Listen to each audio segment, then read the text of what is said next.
Hi, everybody. It's Kevin and it's Lauren today. Marina is out and she is at a retreat right now. Super excited for her, and she'll tell us more about that when she gets back next week. Lauren, I have lots of updates for you over this week and things going on outside of just the United States in general. What's happening around the world and how they're starting to focus on functional medicine and herbalism to be able to help out with a lot of remedies that just can't be solved with what's happening in conventional med. Talk to you soon.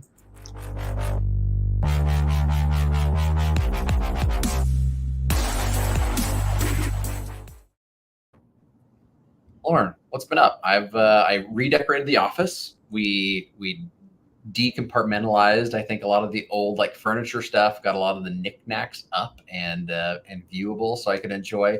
And I think the one funny thing is my boys have enjoyed them the most because they usually like my dad's office and start moving them around for me. So that's been the newest in the Walker household. How about you guys? Yeah, we love it. I'm actually upstairs today in our loft because it is getting a little chilly here in Ohio. So I'm like sweater and it's like way warmer up here. So yeah, I think my husband's going to kill me if I try to turn the heat on already September 7th. Oh But my goodness, it's so funny. Oh, that cold weather just snaps in. It's like it changes everything for us. I think the one thing that is a lot of fun is I've had to water my grass a lot less, so that's always a big positive for me, and not having to do the outside like yard chores. But man, it's just it's an interesting like changing of the season because it doesn't feel right. Like I just don't feel like I'm ready for summer to be let go. What about you? Are you a summer, fall, winter kind of person? I am summer all the way. So yeah, I feel like this week, the like seasonal affective disorder is already like creeping in of like, oh no, we are not ready Yeah. for winter. We are not ready for fall. But, I think that is, super relevant because there's a lot to look forward to at the end of the year too. I just keep reminding myself that there's 4 months left in the year.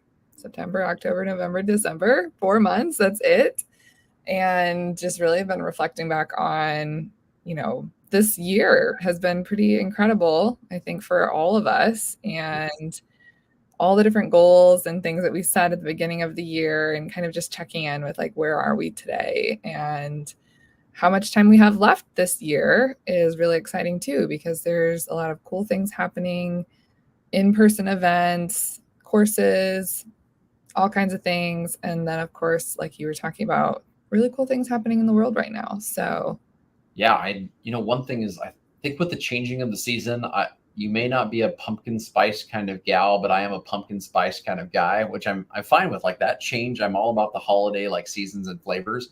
One thing I was looking at, Lauren, that was a world piece that I thought was rather interesting is chrysanthemum tea has had a big uptick of late. So there's our seasonal transition that there's teas that are going big, not only for a lot of medicinal purposes, but also as a flavoring agent, for several things that are currently out there. And that's one like tip of the iceberg kind of element of how are we starting to pull in some remedies that are non-conventional remedies or non-westernized remedies into the world. The other thing you and I were talking about kind of off air is I was seeing there was one of the largest ever global summits that was held by the World Health Organization related specifically to herbalism, in general. And, how are we going to start leveraging traditional medicine inside of our current healthcare world? What things for you, Lauren? I mean, and this is from several vantage points, so we're seeing this not from just the WHO, but individual nations are also starting to put an additional level of emphasis and focus on how are we going to regulate what's happening in functional medicine, or how are we going to regulate what's happening inside of herbalism. Why do you think we're having this shift, Lauren? Like, why is everybody starting to take a re-examining look at what we've been doing in medicine and what we could be doing next? yeah, I also saw that WHO article that came out. And, when I was reading it, I thought that the really cool perspective was that it's about health for all. And I think that is really what's going on, right? Like, we're starting to realize that the medical system that has been built over the last, 100 years has really, in some ways, reached its peak in terms of what we're able to do when it comes to managing chronic diseases in a lot of ways. And really, it's the traditional medicine and lifestyle medicine that is going to be the biggest needle mover when it comes to chronic disease. And I think that a lot of developing nations are starting to see their chronic disease rates going up, and they don't have to repeat the same mistakes that the US has made, right? Like we've already been the guinea pigs to show what happens whenever you live a lifestyle that doesn't align with nature and what our world provides for us. And so it actually is interesting too, because my husband and I were just watching the Live to 100 on like the Blue Zone. Oh yeah. And that's weird. My microphone or something started making noise.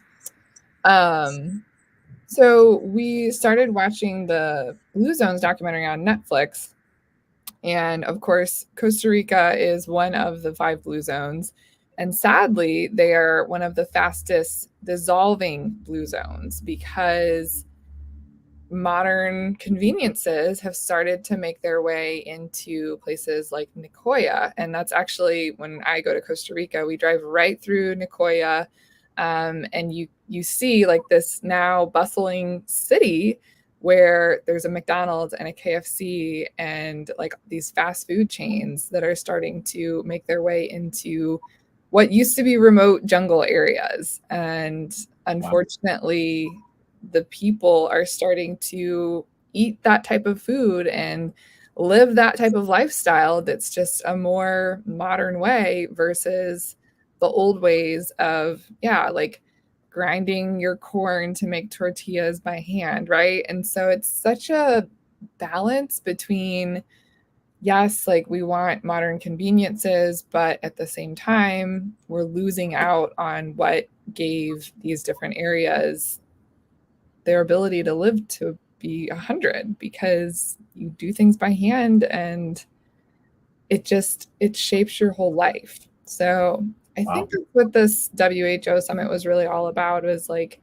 recognizing this and starting to try to bring together people to figure out like, how do we actually balance the science side of these traditional medicines too, right? Because now it seems like the arguments that we always had to fight against, in pharmacy school and things were, oh, well, if it's natural, there's not enough evidence behind it. We don't have peer-reviewed studies. It's just anecdotal. The compounds themselves perhaps haven't been studied and isolated and purified and all of these things, right? Yep. So it's, how do we actually start to put some scientific validity behind these traditional medicines, behind indigenous practices, right? And I mean, anyone who is in indigenous nations or tribes, like they don't need a peer-reviewed study to tell you that their medicine works, right? Like they see healing happening all the time. And so it's coming back to some of that wisdom, but then for those that are just, living a more modern lifestyle and want that peer-reviewed evidence, then sure, we can do that too. Yeah, I think there's an interesting balance between the two, and you did a really good job of segueing for me into that other study that you and I were talking about this morning. There was a study that came out in JAMA that was really focused in on lifestyle modifications, in particular in type 2 diabetics, and how that impacted their ability to maintain a working life. And it's an interesting endpoint. Typically if we're thinking about type 2 diabetic studies, we're looking at A1Cs, we're looking at potentially hospitalizations, we're looking at amputations, we're looking at blood glucose levels. But seeing people stay in working capacities is a really fascinating way to look at quality of life, and then general impact on society. Like, how much does this disease cost if someone is no longer working or participating in society? And the one fascinating thing is that it made such a massive impact of just making those lifestyle modifications that it's really no question of, does chronic disease deserve to have a re-examination of the way we approach it? And I think we're seeing more and more studies, and I hope they continue to come out, because I think direct comparators are good. Like, I think that that's one thing that, even though there's an evidence level and there's, what's sometimes called like ways of healing or knowledge basis or indigenous knowledge, all of those things I think are important. If you can put a finger on them to understand, or at least be able to compare them, that they work so much better, or here are the things that they may struggle with and these may be better in, and have a head-to-head comparison, I think that's an exciting next phase for us in medicine in general. But the one piece that is tough that was talked about in that WHO article is funding. Where are we going to find the funding to be able to have these direct comparisons? And that might rely on exactly what you're talking about, Lauren. Like, we have thousands of years of history of using these remedies and these traditions, that we might not need the funding at all if we can rely upon those historical principles instead.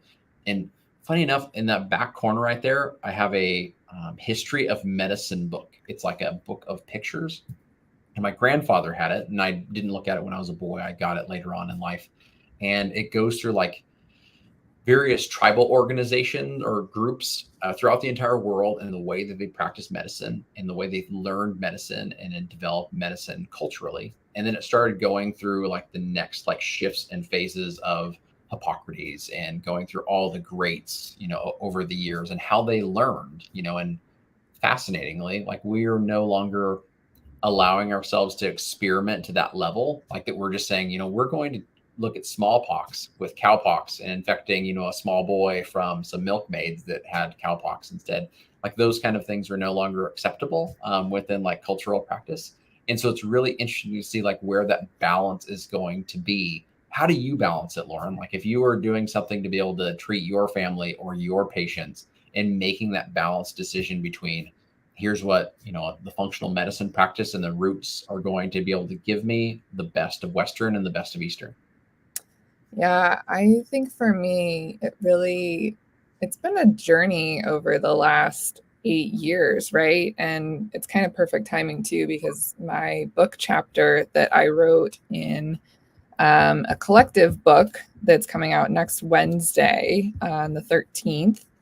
It's called Quantum Holistic Healing, and it has a very futuristic sounding title, but it's really based on a lot of ancient practices and meditation techniques and all of these things. And so in this chapter, I sort of share my journey through life and how I've moved from pharmacy to functional medicine, and now even sort of beyond functional medicine. And this is what we were talking about too offline, was that, it's really this more like, functional medicine is beautiful because it's so nuanced, and it's like you can really get down to like the nitty-gritty details of like exactly which micronutrient someone is deficient in that's causing like their mental health issues, right? Like, you can discover some really incredible things from a functional medicine approach that,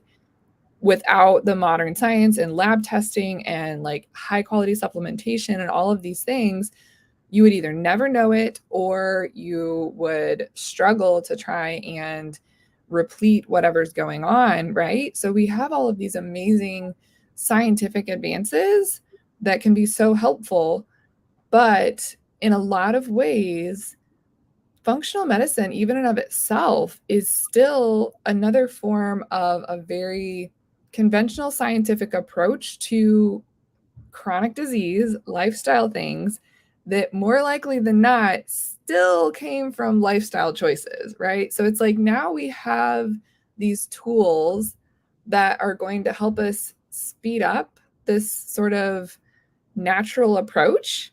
Yep. But we do still have to come back to understanding, okay, why did this happen in the first place? And ultimately, a lot of it is still lifestyle driven. And so from that perspective, I really find myself leaning more into lifestyle approaches, herbal approaches, integrative approaches, and kind of like we talked about last week, it's like, how do you just start to live your life in a way that supports your health, right? As opposed to trying to treat your health as like this one separate bucket, this thing that you have to manage and like work at, like, oh, I have to go to the gym, I have to, meal prep my food, right? And that's what we were talking about too. It's like the Blue Zones documentary that's out right now is it's so on point because we have all of these places in the world that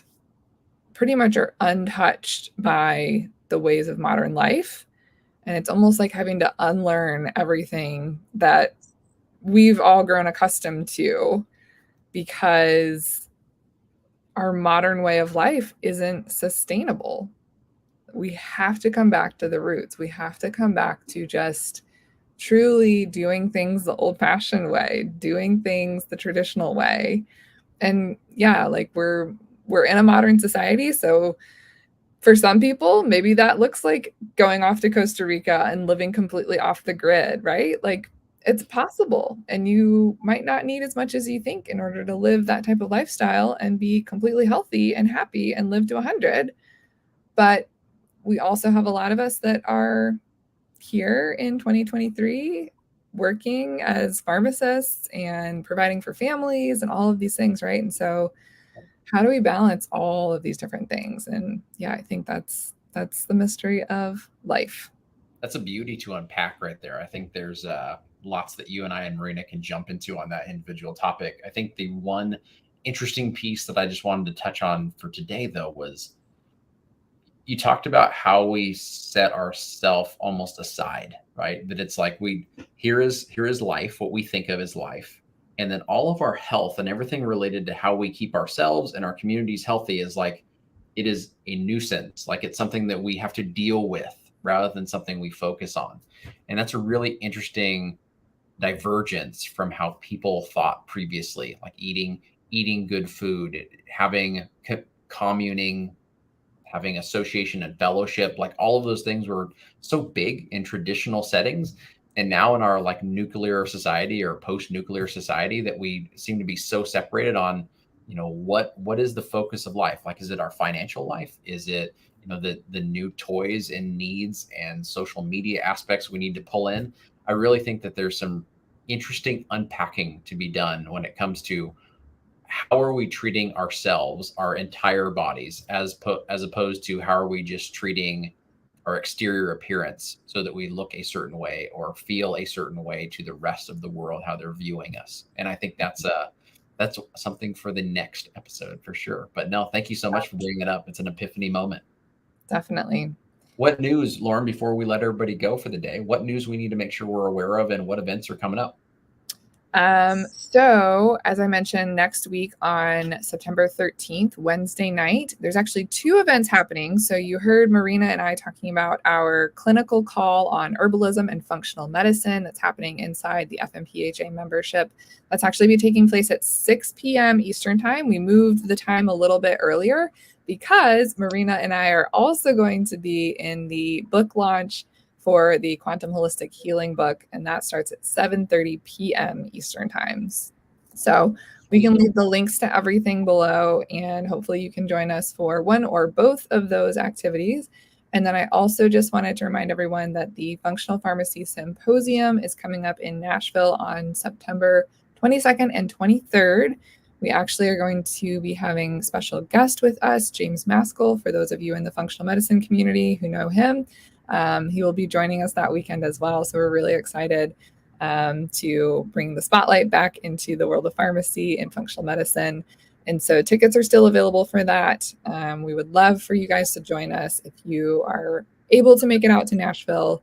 Really is going to be an amazing event that you don't want to miss. So incredible. No, I think that having you and Marina in 2 back-to-back things is something people shouldn't miss. And then going to Nashville, I mean, nothing but good things out of Nashville is what I've heard. Definitely. Well, awesome. Well, everybody have a wonderful rest of the week. So good to see you, Lauren. And we look forward to Marina coming back with us next week after a retreat and hearing all about it. Have a safe rest of the day. See ya.